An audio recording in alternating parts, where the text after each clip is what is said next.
कहानी बूढ़ी माँ। पात्र बूढ़ी माँ सावित्री देवी, एक वृद्धा महिला जो अपने परिवार से दूर अकेली रहती हैं।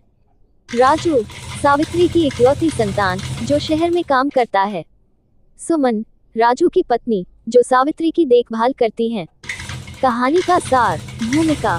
सावित्री देवी लंबे समय से बूढ़ी माँ के नाम से जानी जाती हैं। उनके चेहरे पर उम्र के निशान हैं, लेकिन उनके दिल में आज भी युवा मन है। उनके पति का निधन हो गया है और उन्होंने अपने बेटे राजू को बड़ा करने में मेहनत की थी। अब राजू एक सफल व्यक्ति बन गया है, लेकिन वह अपने कामों में इतना व्यस्त है कि अपनी मां को समय नहीं दे पाता। संघर्ष। सावित्री देवी का अकेलापन बढ़ता जा रहा है। वह अक्सर अपने बेटे और बहू की याद में उदास हो जाती हैं। राजू और सुमन अपनी दिनचर्या में इतने उलझे हुए हैं कि वे अपनी मां का हालचाल लेने के लिए भी नहीं आते। सावित्री देवी कभी कभी पड़ोसियों के घर जाकर उनसे बातें करती हैं, लेकिन फिर भी उनकी आत्मा को सुकून नहीं मिलता। मोड़। एक दिन जब राजू अपनी मां को फोन करता है, वह उनकी आवाज सुनकर भी ध्यान नहीं देता और अपनी पत्नी के साथ कहीं बाहर जाने की योजना बनाता है। इस बार सावित्री ने निर्णय लिया कि वह अपने बेटे के लिए अपनी भावनाओं को व्यक्त करेगी। उनका दिल बहुत भारी हो जाता है और वह सोचती है कि उन्हें अपने बेटे की जरूरत है। संकट। कुछ दिनों बाद सावित्री देवी को अचानक तबीयत खराब हो जाती है। पड़ोसियों की मदद से उन्हें अस्पताल ले जाया जाता है।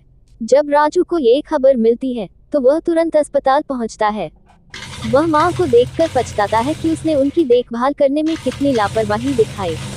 समाधान। अस्पताल में राजू और सुमन को यह एहसास होता है कि सावित्री देवी की देखभाल करने में जितना समय देने की जरूरत है, उतना ही प्यार और सम्मान भी चाहिए। वे दोनों मिलकर अपनी मां की बेहतर देखभाल करने का वचन लेते हैं। अस्पताल से छुट्टी मिलने के बाद राजू और सुमन ने तय किया कि वे अपने काम के साथ साथ सावित्री को अपना पूरा समय देंगे।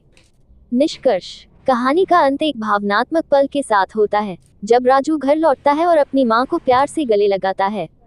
वह कहता है, मां, मैं अब हमेशा आपके साथ रहूंगा। सावित्री देवी की आंखों में खुशियों के आंसू छलक उठते हैं।